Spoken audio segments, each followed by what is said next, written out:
এখনো অর্থনৈতিকভাবে এবং রাজনৈতিকভাবে পৃথিবীর সবচেয়ে শক্তিশালী হলো মার্কিনিরা, এবং সেই মার্কিন মুলুকের নির্বাচন অনুষ্ঠিত হচ্ছে প্রেসিডেন্ট, যিনি হবেন বিশ্বের সবচেয়ে ক্ষমতাধর ব্যক্তি।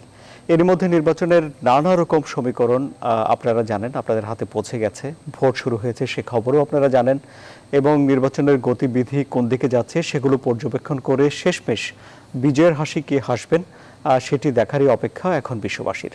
আমরা আজ আলোচনা করব মার্কিন প্রেসিডেন্ট নির্বাচনে জো বাইডেনের জয় হওয়ার সম্ভাবনা এখনো পর্যন্ত কি বেশি নাকি ট্রাম্পের সম্ভাবনা বেশি, হিসাব কি বলছে, মার্কিন জনগণ কি বলছেন, সেসব বিষয় নিয়ে আমরা আলোচনা করব। পাশাপাশি এই নির্বাচনের পর যারাই সরকার গঠন করতে যাচ্ছে সেই নতুন সরকারের কি প্রভাব বিশ্বজুড়ে পড়বে, বিশেষ করে বাংলাদেশের মানুষের জন্য, বাংলাদেশের জন্য এর কি প্রভাব পড়বে তা আমরা আমেরিকায় বসবাস করা মানুষদের মুখ থেকে আজ শুনব। আজ আমার আমন্ত্রিত অতিথি আছেন 5 জন, আমার সঙ্গে রয়েছেন এই মুহূর্তে 4 জন। আমার অতিথিরা হলেন বাংলাদেশি আমেরিকান রিপাবলিকান অ্যালায়েন্সের চিফ কোঅর্ডিনেটর জনাব মুশতাক চৌধুরী। আমার সঙ্গে আছেন সাবেক সিনেটর প্রার্থী নিউ ইয়র্কের জনাব কিয়াস আহমেদ। আমার সঙ্গে আছেন লস অ্যাঞ্জেলস প্রেস ক্লাবের সাধারণ সম্পাদক জনাব লস্কর আল মামুন।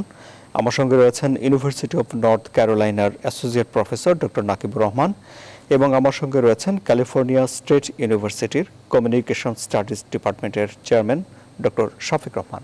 আপনাদের সবাইকে স্বাগত জানাচ্ছি। আমি আলোচনা শুরু করতে চাই ডক্টর শফিক রহমান আপনাকে দিয়ে। একটি খুব যে প্রশ্নটি জনপ্রিয় হয়েছে এখন বাংলাদেশেও একজন অন্যজনের কাছে জানতে চাচ্ছে যে কে জিতবে, জো বাইডেন না ট্রাম্প? আপনার কি মনে হয় কার দিকে পাল্লা ভারী? প্রশ্নের জবাব একেবারে অ্যাকুরেট ভাবে দেওয়া খুবই ডিফিকাল্ট। আমার ধারণা যে সবাইকে আর বেশ আজকের দিনটা অপেক্ষা করতে হবে, তারপরে দেখা যাবে। তবে জনমত জরিপ যেগুলো হয়েছে সেগুলোর ভিত্তিতে এখন পর্যন্ত জো বাইডেনের জেতার সম্ভাবনা অনেক বেশি। আমেরিকায় একটা ওয়েবসাইট আছে, এটাকে বলা হয় 538 ব্লগ।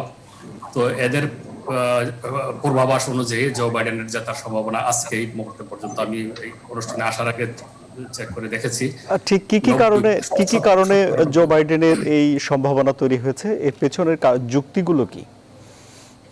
যুক্তিগুলো হলো যে অনেকদিন ধরেই তো ইলেকশনের মাসখানেক আগে বা তারও আগে থেকে জনমত জরিপ শুরু হচ্ছে।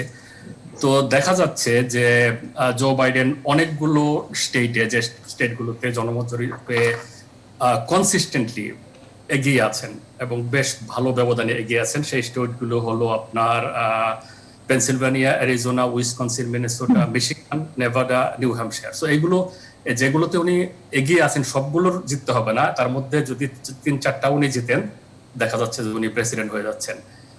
আর মিস্টার ট্রাম্পের সমস্যা হলো যে অনেকগুলো স্টেট, এগুলাকে বলা হয় যে এগুলাকে টস আপ স্টেট বা এগুলো এখনো লড়াইয়ের ময়দান। সেই স্টেটগুলো হলো, এগুলো সবই হলো আপনার জনমত জরিপের উপর ভিত্তি করে। সেই স্টেটগুলো হলো Ohio, North Carolina, Georgia, Texas, Iowa, Florida এবং মেইন। তো এই সবগুলো স্টেট যদি ডোনাল্ড ট্রাম্প জেতেন তবেও তিনি 270 ইলেকটোরাল ভোট পাচ্ছেন না। ডোনাল্ড ট্রাম্পকে জো বাইডেন যে স্টেটগুলোতে এগিয়ে আছেন সেই স্টেটের মধ্যে থেকে কমপক্ষে 2টো স্টেট তাকে জিততে হবে, বড় বড় 2টো স্টেট। তো অনেকেই বলছে এই জন্যই যে ডোনাল্ড ট্রাম্পের জয়ী হওয়ার সম্ভাবনার রাস্তাটা অনেকটাই সংকীর্ণ, আর জো বাইডেনের জয়ী হওয়ার রাস্তা অনেকটাই প্রশস্ত। জি, আমি আসছি আপনার কাছে। জনাব মুশতাক চৌধুরী, তিনি বাংলাদেশি আমেরিকান রিপাবলিকান অ্যালায়েন্সের চিফ কোঅর্ডিনেটর। আপনি তো শুনলেন যে ট্রাম্পের সম্ভাবনা কম, বাইডেনের সম্ভাবনা বেশি, কি বলবেন? দেখেন, ফার্স্টে আমি উইথ অল ডিউ রেসপেক্ট, আপনারা যত সার্ভে আপনারা দেখবেন, সার্ভে 2016 সার্ভে ছিল, এবারে সার্ভেটা ভুল হবে। বিকজ আমরা রিপাবলিকানরা সবসময় একটা কথা বলে আসি, যেটা হলো সাইলেন্ট মেজরিটি। আপনি যদি আপনি নিউজ মিডিয়া বলেন অথবা আপনি যদি সোশ্যাল মিডিয়াতে দেখেন বা প্রকাশ্যে বলেন, বাঙালিদের মধ্যে যারা রিপাবলিকান ওনারা সামনে আসতে চান না because of being socially attacked. আপনি যদি অন্যান্য টিভিতে দেখেন, আমরা যারা রিপাবলিকানরা যখন আমরা কোন টিভি চ্যানেলে যাই, তখন আপনারা কমেন্ট গুলাতে দেখবেন ইটস ভেরি সো এই জন্য আপনি সাইলেন্ট মেজরিটিরা কখনোই সামনে আসতে চায় না, because they are can cast their vote. So survey যেটা করা হচ্ছে সবসময়, সার্ভেটা ডিপেন্ড করে আপনি কাদেরকে নিয়ে সার্ভেটা করতেছেন, সার্ভে মডারেটর যেটি হাউ বায়াস হি ইজ, ওটার উপর অনেক কিছু ডিপেন্ড করে। So you can't go by the survey. আর আপনি যে সার্ভে যদি আমি তাও যদি উনাদের সার্ভে যদি ফলো করি, তাহলে ফ্লোরিডাতে দেখবেন ট্রাম্পের সাথে বাইডেনের ডিফারেন্স লেস দেন 1%। আপনি পেনসিলভেনিয়াতে লেস দেন 3%, which is আপনার মার্জিন অফ এররের মধ্যে।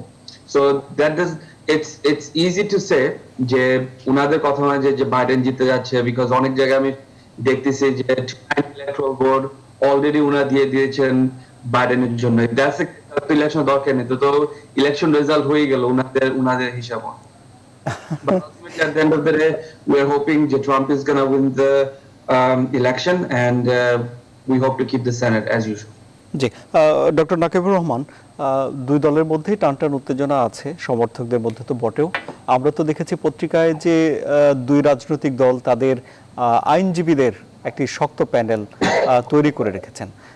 তাহলে কি নির্বাচন পরবর্তী সময়ে আইনি লড়াইয়ের কোনো সম্ভাবনা আপনি দেখছেন? ধন্যবাদ আমাকে আমন্ত্রণ করার জন্য।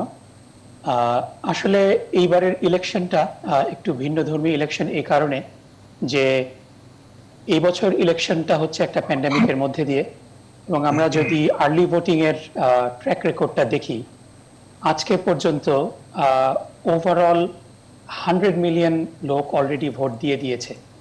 এদের মধ্যে আমরা যদি দেখি যে কিছু কিছু স্টেটে, লাইক ফর এক্সাম্পল আমরা টেক্সাসে যদি দেখি, টেক্সাসে 2016 সালে যে পরিমাণ ভোট রেকর্ডেড হয়েছিল, অলরেডি মানুষ তার চেয়ে বেশি ভোট দিয়ে ফেলেছে টেক্সাস স্টেটে।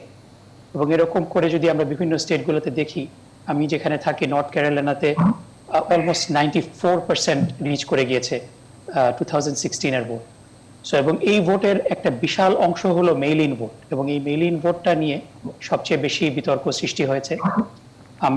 আপনারা জানেন যে 3টা স্পেসিফিক স্টেটে সুপ্রিম কোর্ট রুলিং দিয়েছে যে ইলেকশনের দিন পর্যন্ত যদি পোস্টমার্ক করা হয় তাহলে পরে এই ভোট কাউন্টেড হবে। সেটা 9 দিন পর্যন্ত। এখন পোস্ট অফিসের যে লজিস্টিক্স সে অনুযায়ী ধারণা করা হচ্ছে যে নর্মালি আগে 2-3 দিন যেখানে লোকাল মেল পৌঁছতে লাগতো, সেখানে বর্তমানে পোস্ট অফিসের ইউএসপিএস এর বিভিন্ন ইনএফিসিয়েন্সির কারণে এই সময়টা একটু বেশি লাগে, যার কারণে অনেক ভোটারই উদ্বিগ্ন ছিলেন যে তারা যদি মেল ইন ভোট দেন সেটা কাউন্ট হবে কিনা। তো পেনসিলভেনিয়া, উইসকনসিন এবং নর্থ ক্যারোলাইনা স্পেসিফিক্যালি এই 3টা স্টেট ঘোষণা দিয়েছে যে ভোট যদি স্ট্যাম্পড হয় ইলেকশনের দিনের আগ পর্যন্ত, তাহলে পরে যত পরে এটা রিসিভ করা হোক না কেন এটা কাউন্ট করা হবে।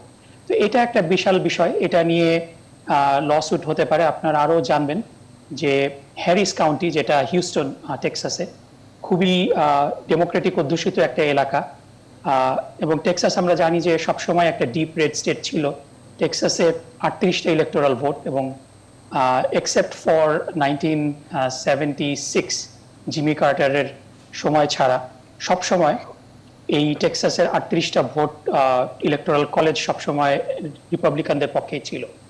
এই বছর প্রথম এটা ইভেন কন্টেস্টের মধ্যে আসছে। আমরা জানি যে ডোনাল্ড ট্রাম্প এখনো পর্যন্ত টেক্সাসে যাননি, কারণ টেক্সাস কখনোই কন্টেস্টের মধ্যে ছিল না।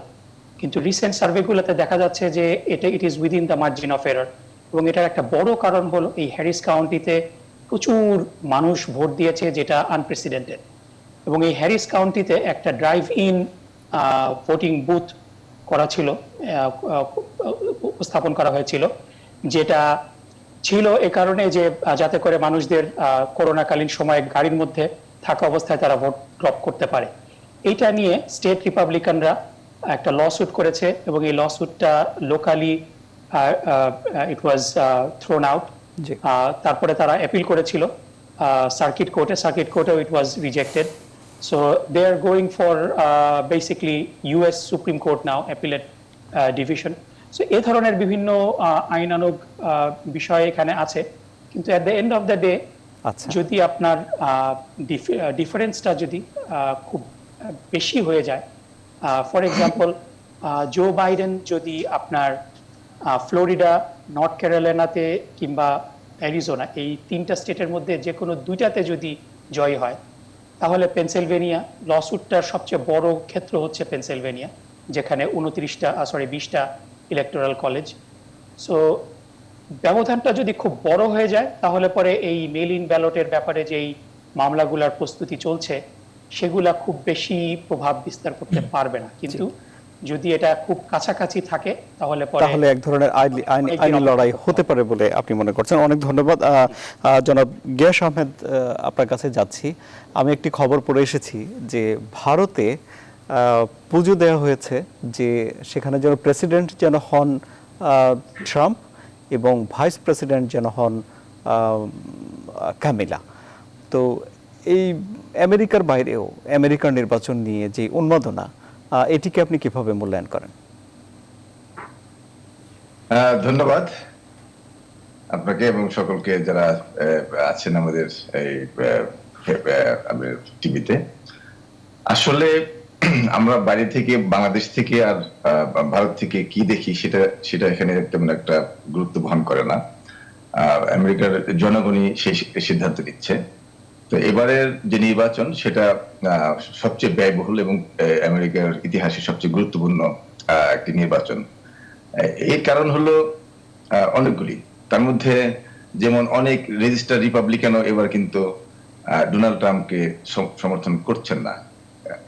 এটা ডোনাল্ড ট্রাম্প অর্থ রিপাবলিকান না, কারণ এবার যে প্রতিদ্বন্দ্বিতা হচ্ছে এটা কিন্তু একটি আমেরিকা দুটো ভাগে বিভক্ত হয়ে গিয়েছে, কারণ এই জিনিসটা কখনো আগে ছিল না।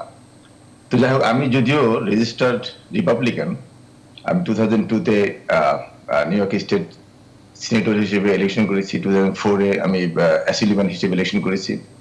তো এবার ডোনাল্ড ট্রাম্পের কার্যকলাপ দেখে অনেকেই আমরা কিন্তু তেমন একটা তার প্রতি সমর্থন জ্ঞাপন করছি না। যেমন আমাদের এই পূর্ব বক্তা বলে গেলেন, টেক্সাসের মতো জায়গায়, টেক্সাসের সেই বুশ ফ্যামিলিও কিন্তু এই ডোনাল্ড ট্রাম্পের প্রতি মানে তেমন একটি সমর্থন দিচ্ছেন না। কারণ টেক্সাসের মতো একটা রিপাবলিকান স্টেটে যদি সেখানে যদি প্রতিদ্বন্দ্বিতা হয়, তাহলে বোঝা যাচ্ছে যে অনেক রিপাবলিকানরা তাকে সমর্থন দিচ্ছেন না।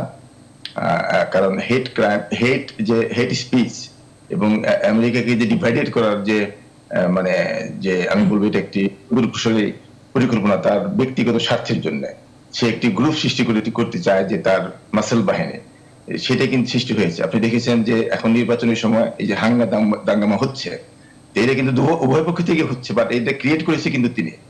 তো এটা আমরা আশা করিনি, কারণ আমরা এই আমেরিকার এই রাজনীতি যদি এইভাবে চলতে থাকে, তাহলে কিন্তু আমরা যারা মাইনরিটি আছি, বিশেষ করে আমরা মুসলিম জাতি যারা আছি, মুসলিম জনগোষ্ঠী, তাদের জন্য কিন্তু মানে সূক্ষ্ম মানে খবর বয়ে আনবে না। কারণ ইতিমধ্যে ডোনাল্ড ট্রাম্প মুসলিমদের বিরুদ্ধে প্রকাশ্যে কথা বলেছেন।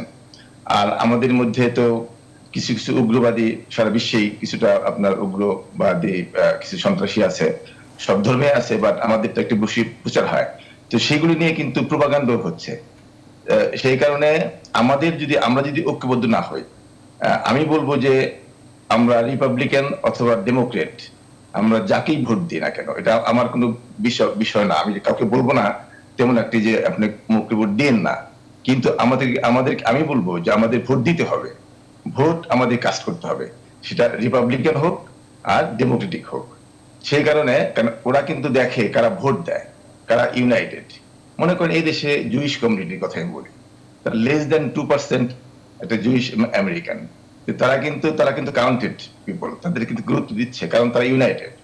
তারা নিজেরা কিন্তু এখানে কারা ছাড়াছাড়ি করে না, তারা নিজেরাই মানে কেউ আপনার রিপাবলিকানকে সমর্থন দিচ্ছে, আবার বিশাল গোষ্ঠী আবার ডেমোক্রেটিককে সমর্থন দিচ্ছে। তারা যে কোনো সরকার আসুক না কেন, তারা কিন্তু কন্ট্রোল করে এবং তারা ফান্ড রেজ করে, তারা ফ্রেন্ডশিপ করে।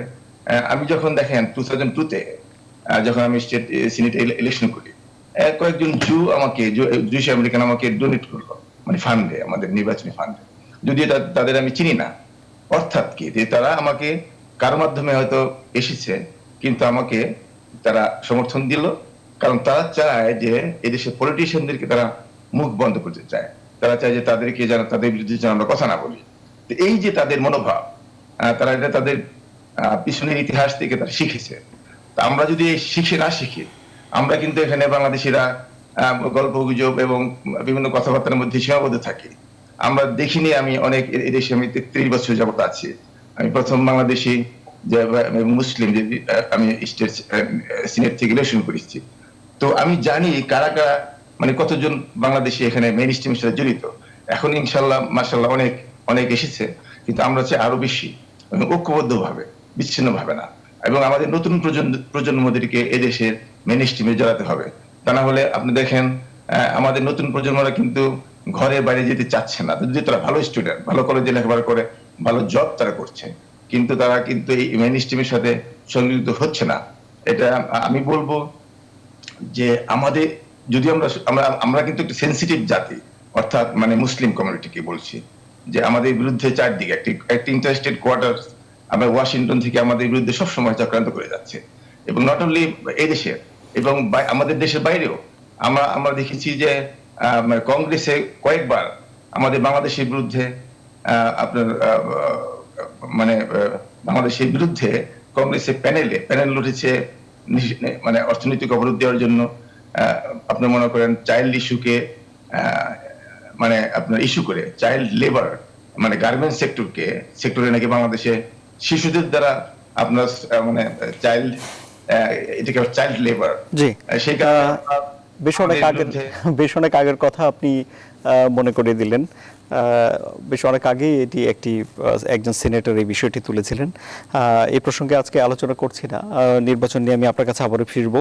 জনাব লস্কর আল মামুন, মোটামুটিভাবে যদি বড় ধরনের ব্যবধান হয়, যেটি বললেন ডক্টর নাকিবুর রহমান, যে তাহলে আইনি লড়াইয়ের তেমন কোনো সম্ভাবনা তিনি দেখছেন না। কিন্তু যদি বিজয় কাছাকাছি পর্যায়ের হয় কিংবা যদি ব্যবধান অল্প থাকে, তাহলে এক ধরনের আইনি লড়াইয়ের আশঙ্কা তার কাছে আছে। মার্কিন গণতন্ত্রের সঙ্গে এই নির্বাচন নিয়ে আইনি লড়াই এবং এখনকার যে নির্বাচনের পরিবেশ আছে সেটি কতটুকু খাপ খায়, আপনার কি বিশ্লেষণ? ধন্যবাদ আপনাকে সুযোগ দেওয়ার জন্য। আমি যেটি বলতে চাচ্ছি যে একদমই সত্যি কথা বলেছেন, যে ডেমোক্র্যাট দলের পক্ষ থেকে বারবারই একটি কথা বলা হয়েছে যে তারা চাচ্ছেন উইন, বাট বিগ উইন। এটির একটি মাত্র কারণ যে প্রেসিডেন্ট ট্রাম্প হোয়াইট হাউসে থাকার জন্য যে ধরনের পদক্ষেপগুলো নেওয়া দরকার মাঠে এবং মাঠের বাইরে, সেই পদক্ষেপ সবগুলোই কিন্তু তিনি নিয়ে রেখেছেন একটির পর একটি। আপনি নিশ্চয়ই জানেন যে সুপ্রিম কোর্টের যে শেষ 115তম বিচারক নিয়োগ দিয়েছেন তিনি অ্যামি কনি ব্যারেটকে, সেটি কিন্তু ডেমোক্র্যাট দলের শুরু থেকেই একটি বলা হয়েছিল যে এটি নেক্সট যে প্রেসিডেন্ট হবেন তিনি এটি করবেন, কিন্তু উনি কোনো কথাই কিন্তু উনি কর্ণপাত করেননি। উনি কিন্তু সেই নিয়োগটি দিয়েছেন সিনেটের আধিপত্য থাকার কারণে। তো যে কথাটি ওনারা বললেন সে আমি পরিপূর্ণ একমত, যে মার্কিন যুক্তরাষ্ট্রের যে একটি গণতন্ত্র, সেই গণতন্ত্র পুরো বিশ্বের কাছে একটি মডেল হিসাবে আছে। এবং এই গণতন্ত্রটা এখন এই কথা কিন্তু অবশ্য রাজনৈতিক নেতারা বলছেন, ডেমোক্র্যাট দলীয় প্রার্থীরা বলছেন যে আমাদের সময় এসছে সেই গণতন্ত্রকে ফিরে আনা। অর্থাৎ তারা কিন্তু একটি প্রশ্নবোধক চিহ্ন রেখেছেন, যে তাহলে কি, তারা কিন্তু সরাসরি বলেননি যে গণতন্ত্রটিকে আমাদের চলে যাচ্ছে কিনা। অর্থাৎ তারা বলতে চাচ্ছেন যে গণতন্ত্রকে ধরে রাখতে হবে, গণতন্ত্রকে অর্জন করতে হলে ডেমোক্রেটকে ভোট দিতে হবে। তার অর্থ হচ্ছে যে তারাও বুঝতে পারছেন এবং মার্কিন জনগণের সামনে একটি বড় অজানা আতঙ্ক। আমি একজন সংবাদকর্মী হিসেবে যেটি দীর্ঘদিন বিভিন্ন জায়গায় কাজ করে যেটি আমার অভিজ্ঞতা হয়েছে, সেটি দেখলাম যে আপনাকে আমি যদি বলি লস অ্যাঞ্জেলেসের খবরটি বলি, গতকালকে রাত্রে, অর্থাৎ গতকাল রাত্র পর্যন্ত লস অ্যাঞ্জেলেস শহরের সাধারণ জনগণের পক্ষ থেকে ডাউন টাউন নেইবারহুড কাউন্সিলের একটি ব্যানার, আমি নিজে একজন নেইবারহুড কাউন্সিলের মেম্বার, তো ডাউন টাউন নেইবারহুড কাউন্সিলের পক্ষ থেকে লিখিত আবেদন জানানো হয়েছে যে যেন শহর জুড়ে কারফিউ জারি করা হয়। অর্থাৎ নগরবাসীরা কিন্তু তারা নিরাপত্তা চাচ্ছেন। এরকম একটি পরিস্থিতি কিন্তু এর আগে কখনো যুক্তরাষ্ট্রের ইতিহাসে কেউ কোনো দিন দেখেননি, এবং এটি তারা চিন্তাও করেননি যে যুক্তরাষ্ট্রের নির্বাচনে এখন যেমন ভোট শুরু হয়ে গেছে, ভোট কেন্দ্রে কিন্তু এর আগেও ভোট আর্লি ভোটিং হয়েছে, সেখানে কিন্তু কোনো পুলিশি ব্যবস্থা নেই, সেখানে কিন্তু বাংলাদেশের মতো সেই নিরাপত্তা ব্যবস্থা যেটা জোরদার থাকে সেরকম কখনোই কিন্তু নেই। অর্থাৎ মার্কিন যুক্তরাষ্ট্রের অলি গলি, এমনকি কারো বাড়ির নিচে এভাবে ভোট গ্রহণ হচ্ছে। অর্থাৎ এই ভোট কেন্দ্রগুলো কিন্তু এভাবে, আমি বলতে চাই, মোটামুটি অরক্ষিত। এখানে যারা ভোট দানের সাথে সংশ্লিষ্ট এবং ভোট যারা নিচ্ছেন সেই নির্বাচনী কর্মকর্তার বাইরে অন্য কোনো ধরনের নিরাপত্তা ব্যবস্থা নেই, কিন্তু সেই জায়গাটিও কিন্তু এখন প্রশ্নবিদ্ধ হচ্ছে। অর্থাৎ গতকালকের যে ঘটনা, আপনারা সবাই দর্শকরা জানেন, আপনারা জানেন যে মার্কিন যুক্তরাষ্ট্রের ইতিহাসের সবচেয়ে একটি ভয়াবহ সংশয় এবং উৎকণ্ঠার এবং অনিশ্চয়তার নির্বাচন চলছে, যেটি কখনোই মার্কিন জনগণ আশা করেননি, যেমনটি পুরো বিশ্ব কিন্তু আশা করেননি। কারণ এদের কাছ থেকেই কিন্তু, অর্থাৎ মার্কিন যুক্তরাষ্ট্রের প্রথা ব্যবস্থার কাছ থেকে কিন্তু বিভিন্ন দেশের মানুষরা, বিভিন্ন দেশের জনগণরা, বিভিন্ন দেশের রাষ্ট্রের যন্ত্রের যারা রয়েছেন তারা কিন্তু উদাহরণ টানছেন যে মার্কিন যুক্তরাষ্ট্রের উদাহরণ এটি। তো সেই জায়গাটিতে এখন একটি অজানা আতঙ্ক রয়েছে। যদিও কারফিউ জারি হয়নি বা কারফিউ জারির ব্যাপারে স্থানীয় প্রশাসন কোনো ব্যবস্থা নেননি, তবে তারা কিন্তু এটি নিশ্চিত করেছেন যে লস অ্যাঞ্জেলেস পুলিশ ডিপার্টমেন্ট থেকে কিন্তু বলা হয়েছে যে আমরা কোনো পদক্ষেপ নেইনি, কিন্তু আমরা কিন্তু বিষয়টি গভীর পর্যবেক্ষণে রেখেছি, এবং তারা কিন্তু বেশ কিছু নির্দেশনাও দিয়েছেন। সেই নির্দেশনা আমি একটি জনাব লস্কর আল মামুন, আমি একটি প্রতিবেদন পড়েছি যেখানে বলা হয়েছে যে কোনো কোনো দোকান এবং বাড়িতে কাচের জানালা কাঠ দিয়ে ঢেকে রাখা হয়েছে নির্বাচন পরবর্তী সহিংসতার আশঙ্কা করে। এগুলো কি ঠিক? হ্যাঁ, এগুলো একেবারেই সত্যি ঘটনা, যেটি আপনি দেখতে পাচ্ছেন, যে আপনি সরাসরি দেখতে পাচ্ছেন যে আপনার ওয়াশিংটনের যে হোয়াইট হাউস সেটিকে কিন্তু ব্লক করে দেওয়া হয়েছে, ব্যারিকেড তৈরি করে দেওয়া হয়েছে কেন, এবং তার বাইরে কিন্তু গত রাত থেকেই সেখানে কিন্তু প্রতিবাদকারীরা রয়েছেন, জড়ো হয়েছেন। আবার একই সঙ্গে আজকে কিন্তু প্রেসিডেন্ট ট্রাম্প ঘোষণা দিয়েছেন যে তার দলীয় অর্থাৎ তার সমর্থকদেরকে কিন্তু হোয়াইট হাউসের সামনে আসার জন্য তিনি আহ্বান জানিয়েছেন। আরেকটি বিষয় আপনাকে বলিয়ে রাখি যে প্রেসিডেন্ট ট্রাম্প কিন্তু ক্ষমতা হস্তান্তরের যে একটি শান্তিপূর্ণ প্রক্রিয়ার ব্যাপারে তিনি কিন্তু নিশ্চয়তা দেননি। তো ধোঁয়াশা রয়েছে, অনিশ্চয়তা রয়েছে, সবকিছু মিলে মার্কিন জনগণ একটি চরম উদ্বেগ উৎকণ্ঠার মধ্যে রয়েছে। কারণ উনি যেটি আপনার নিশ্চয়তা দেননি, বরঞ্চ উনি কিন্তু এটাও ঘোষণা করেছেন যে ভোট গ্রহণের শেষে ফলাফল আসতে থাকায় যদি মনে করেন যে উনি এগিয়ে রয়েছেন, তাহলে এমনকি তিনি নিজেকে ঘোষণাও দিতে পারেন বিজয়ী হিসেবে।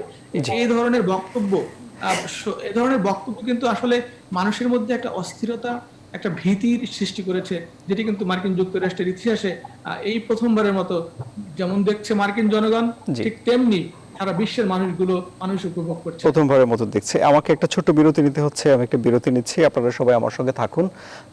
ট্রাম্প যদি নিজেকে সত্যি সত্যি ঘোষণা দিয়ে দেন এগিয়ে থাকা অবস্থায়, তাহলে সেটি কি মার্কিন আইনে গ্রহণযোগ্য হবে?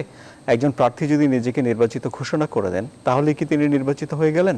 বিরতি থেকে ফিরে এসে আমরা এইসব প্রশ্নের জবাব আমাদের অতিথিদের মাধ্যমে আপনাদের জানাবো। আমাদের সঙ্গে থাকুন।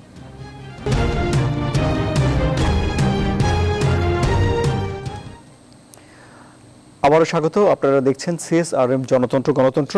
এই পর্যায়ে আমি শুরু করতে চাই জনাব মোশতাক চৌধুরী, আপনাকে দিয়েই। তিনি chief coordinator Bangladeshi American Republican alliance. এই যে আমেরিকায় এই প্রথম আমেরিকার জনগণ নির্বাচনকে ঘিরে এত উৎকণ্ঠা, হানাহানির আশঙ্কা এবং আইনি লড়াইয়ের আশঙ্কা নিয়ে ভোটে যাচ্ছে, এর দায় আসলে কার? ডেমোক্রেটদের না রিপাবলিকানদের? এটা আমি তার আগে কয়েকটা অ্যান্সার করে নিই, বিকজ আমাদের কয়েকজন গেস্ট অনেক কিছু বলেছেন। একজন বললেন যে এখন যে রাইটস হচ্ছে ডেমোক্রেট রিপাবলিকান দুজনই রেসপন্সিবল। তারপর আরো শুনলাম যে নর্থ ক্যারোলাইনা বা অন্যান্য স্টেটস অলরেডি বাইডেনের দিকে চলে গেছে। আপনি যদি একটা লিস্ট দেখেন, আমি জানি না আপনি দেখতে পাবেন কিনা, এগুলো হলো প্রত্যেকটা স্টেট, প্রত্যেকটা সিটি যেখানে আমাদের এই কয়েকদিনের মধ্যে সামারে যেখানে রাইট, প্রত্যেকটা সিটি হলো আপনার Democratic run city, Democratic mayor city. আপনাকে আমি কয়েকটা এক্সাম্পল দিই। নিউ ইয়র্ক সিটি বলেন, একটু আগে এক ভাই বললেন লস অ্যাঞ্জেলেসের কথা, এটাও Democrat run city. Dallas Democrat run city, Denver, Phoenix, তারপর সিয়াটল, বস্টন, অ্যাটলান্টা, এগুলো সব হলো ডেমোক্রেট রান সিটি। আপনি নিউ ইয়র্ক সিটিতে, আমার অফিসটা, আমার বিজনেসটা হলো 51st আর 6th অ্যাভিনিউতে। আমার অফিসের আশেপাশে ফিফথ অ্যাভিনিউতে যত স্টোর গুলো আছে সবগুলো এখন বোর্ডেড আপ, বিকজ ওনাদের ভয় হলো যে বাইডেন যদি ইলেকশনে হারে তাহলে একটা রাইটস হবে আবার। সেজন্য আপনি যদি নিউ ইয়র্ক সিটির ম্যানহাটনের রাস্তাতে আজকে আসেন ম্যানহাটনে, আপনি দেখবেন ইটস প্যাকড উইথ কাপস। কেন? বিকজ ওনারা এক্সপেক্ট করতেছে যে ডেমোক্রেট সাইড থেকে একটা রাইট হবে if election does not go into their favour. এখন এটার জন্য আপনি যদি বলেন এটা রিপাবলিকানদের করা, রিপাবলিকান কোন সিটিতে কিন্তু রাইটস হয়, যতগুলো রাইটস হলো, যত ভায়োলেন্স হচ্ছে, আপনি new York City crime rate বলেন হাই কার আন্ডারে, এটা আপনার ডেমোক্রেটের আন্ডারে, ডেমোক্রেটিক মেয়রের আন্ডারে। এখন দেখেন আমাদের New York City crime rate sky high, ঠিক না? আর আমেরিকান কনস্টিটিউশনে একটা ভালো দিক হলো যে প্রত্যেকটা স্টেট, প্রত্যেকটা city they run on their own, federal government is there to help them. প্রত্যেকটা স্টেট গভর্নর রান করতেছে, প্রত্যেকটা সিটি রান করতেছে মেয়র। এখন যেসব সিটিতে আপনার ক্রাইম হচ্ছে, ভায়োলেন্স হচ্ছে, ওইটার responsibility you can't give it to the president. আরেকটা রেসপন্স হলো যে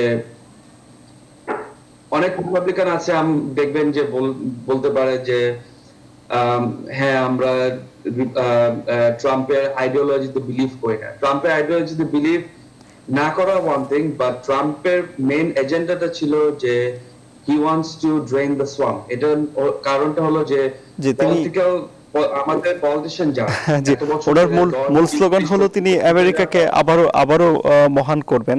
জনাব মুশতাক চৌধুরী, আপনার কথার সূত্র ধরে আমি ডক্টর শাফিক আহমদের কাছে একটু যেতে চাই যে সবার কথাতে এক ধরনের আতঙ্ক এবং উৎকণ্ঠার আভাস পাচ্ছি আমরা এখানে বসে, কিন্তু আমেরিকান নির্বাচন তো আসলে উৎসবের ছিল, তাই না?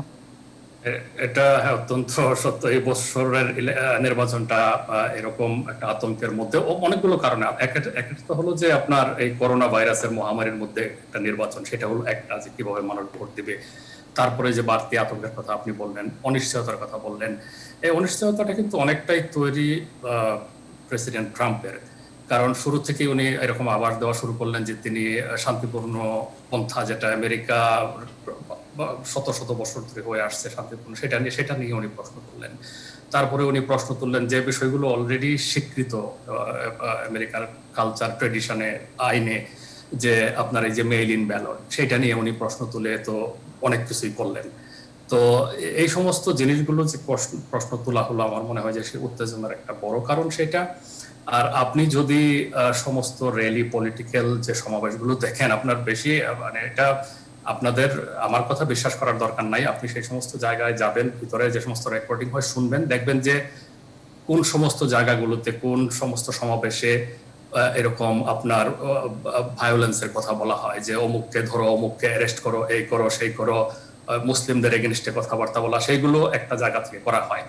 তো আর ইলেকশন অনেক কিছু, তারপরে আবার এরকম কথা আসছে যে আপনার ওই যে ভায়োলেন্সের কথা বলতেছেন, সেটার সাথে কিন্তু একটা কথা আমাদের গুলে ফেললে ভুল হবে, যে এই যে আপনার পুলিশি কৃষ্ণাঙ্গ জনগোষ্ঠীর উপর পুলিশের নির্যাতনের বিরুদ্ধে যে সমস্ত আপনার প্রতিবাদ হয়েছে, সেইগুলার অল্প কিছু অংশ আপনার ভায়োলেন্ট হয়েছে। সুতরাং সেটাকে একেবারেই বলা ঠিক হবে না যে টোটালি ভায়োলেন্স ছিল। আর যতই হোক, যে একজন বললেন যে এটা ডেমোক্রেট রান সিটি, বাট এই দেশটা তো এখন প্রেসিডেন্ট ট্রাম্পের আমেরিকা, ঠিক না? এটা তো আমাদের বলে গেলে চলবে না, যে এই দেশের ভিতরে এখন যা কিছু ঘটবে তার দায়িত্ব তার নিতে হবে। জি, আমি আপনি অনুষ্ঠানের একদম শেষ দিকে আমি ডক্টর নাকিবুর রহমান, যা ঘটবে তার দায়িত্ব ট্রাম্পের, কিন্তু নির্বাচনের পর যদি পরিস্থিতি খারাপ হয়, সহিংসতা হয়, সেটারও দায়িত্ব কি শুধুই ট্রাম্পের?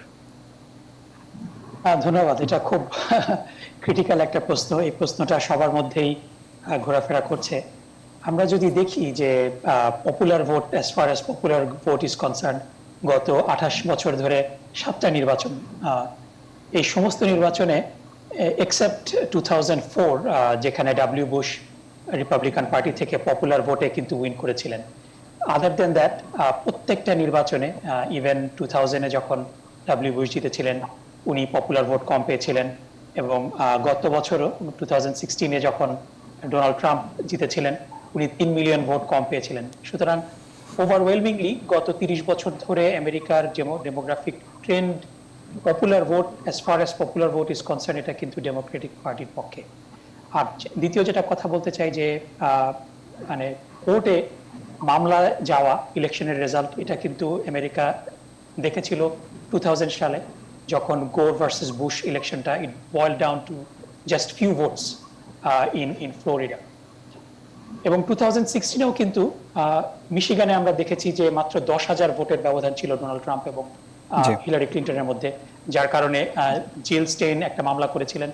সুতরাং মামলা কিন্তু একেবারে আনকমন না, কিন্তু যেখানে প্রবলেমটা হবে সেটা হলো যে যেহেতু এই বছর মেল ইন ব্যালট ভোটটা অনেক বেশি সংখ্যা, একটা আনসার্টেনিটি, এবং আপনারা হয়তো জানেন যে গতকালকে ডোনাল্ড ট্রাম্পের একটা টুইট কিন্তু টুইটার ব্লক করে দিয়েছে because he was inciting violence. সুতরাং সবাই উদ্বিগ্ন, কিন্তু যে আপনার কথা সূত্র ধরে আমি একটু জনাব লস্কর আল মামুনের কাছে যেতে চাই। সবাই উদ্বিগ্ন এই এবং এই নির্বাচনের যত সময় ঘনাচ্ছে উদ্বেগ কি ততই বাড়ছে? আপনার কি অবজারভেশন? ধন্যবাদ। যে উদ্বেগ তো অবশ্যই রয়েছে, কারণ উদ্বেগের বাইরে আমরা নই। এটি দুই ধরনের উদ্বেগ, যেটি আপনি একটু আগে বললেন যে নির্বাচনটি উৎসবের ছিল, সো উৎসবের নির্বাচনটি উদ্বেগে পরিণত হয়েছে, রূপান্তরিত হয়েছে। তো আমরা আশা করব যে মার্কিন যুক্তরাষ্ট্রের জনগণ এবং মার্কিন যুক্তরাষ্ট্রের যারা প্রশাসনের দায়িত্বে রয়েছেন, একটি বিষয় আপনাকে বলতে চাই যে সাধারণত তৃতীয় বিশ্বের অন্যান্য রাষ্ট্রগুলোতে যখন নির্বাচন হয়, সেই নির্বাচনে কিন্তু সরকার যে থাকেন তার বিরুদ্ধে, অর্থাৎ বিরোধী দল যারা থাকেন তারা সচরাচর অভিযোগ করে থাকেন যে নির্বাচনে কারচুপি হবে, এটা হবে, ওটা হবে। কিন্তু এই প্রথমবার আমরা দেখলাম যে যুক্তরাষ্ট্রের সরকারের প্রেসিডেন্ট ট্রাম্প যখন রাষ্ট্রপতি, তারই অধীনে নির্বাচন হচ্ছে। জি, বরঞ্চ তিনি হ্যাঁ জনাব লস্কর মামুন, আপনার দারুণ বিষয় আপনি বলেছেন। এই প্রসঙ্গ নিয়ে আমি শেষ 1 মিনিট আছে আমার হাতে, আমি জনাব গিয়াস আহমেদের কাছে যেতে চাই। যে বিষয়টা উল্টে দেখা গেল, যিনি ক্ষমতায় আছেন তিনি আশঙ্কা করছেন কারচুপির এবং তারই অভিযোগের পাল্লা ভারী। কি বলবেন? না, কারণ হলো এই জিনিসটা তিনি করেছেন। কারণ আমেরিকার ইতিহাসে তো এই ধরনের এক্সাইটমেন্ট, এই ধরনের ভায়োলেন্স বা উগ্র কথাবার্তা বা ছিল না। তো উনি যখন ক্ষমতায় আসলেন, আসার পরে উনি মুসলমানদের বিরুদ্ধে, ইমিগ্রেন্টদের বিরুদ্ধে বা ব্ল্যাক কমিউনিটির বিরুদ্ধে কথা বলছেন, বলে যেমন আপনার লাস্ট যে একটা বিতর্ক ছিল, জো বাইডেন বললেন যে নির্বাচনের ফলাফল যাই হোক আমি মেনে নিব, কিন্তু প্রেসিডেন্ট কিন্তু সেটা বলেননি। তিনি ঘুরে ফিরে কিন্তু তার গ্রুপকে এক্সটেন্ড করেন। তো তার কথাবার্তার কারণে কিন্তু দুইটা গ্রুপ কিন্তু মারমুখী। আমি ডেমোক্রেটদেরও একটা গ্রুপ মারমুখী এবং রিপাবলিকানের একটা গ্রুপ, উগ্রবাদী একটা হোয়াইট গ্রুপটা মারমুখী। জি, অনেক ধন্যবাদ। মোশতাক চৌধুরী, 30 সেকেন্ড, আপনার শেষ 2 লাইন শুনি আপনার কাছে। আমি কি বলবো, আমি জাস্ট ডেমোক্রেটদের কথা শুনতেছিলাম। ইটস জাস্ট দেখেন, একজন বললেন যে নরমালি অপোজিশন পার্টির কমপ্লেন থাকে ইলেকশন নিয়ে। আমেরিকান কনস্টিটিউশন একটা ভালো দিক হলো যে আপনি পাওয়ারের থেকে ইলেকশন করেন বা আপনি অপোজিশন হিসেবে ইলেকশন করেন, everyone Gates the same priority. So যেখানে আপনার ভায়োলেন্স থাকবে, যেখানে আপনার ফ্রড হবে, এটা বলা হবে। আরেকটা যেটা আমি বলবো যে কিছুক্ষণ আগে একজন বললেন, আমি নামটা খেয়াল করতে পারিনি, উনি বললেন যে ট্রাম্প তো প্রেসিডেন্ট, এখন যা যা ভায়োলেন্স হবে এটা তো ওনার উপর যাবে। এটা আপনি দেখবেন, আমি যদি এটা অন্যান্য দেশে থার্ড ওয়ার্ল্ড আমার হাতে আর সময় নেই আমার হাতে। সুপ্রিয় দর্শক, মার্কিন নির্বাচনের সবশেষ খবরাখবর জানতে আপনারা নিউজ 24 এর সঙ্গে থাকুন। সবাইকে অনেক ধন্যবাদ।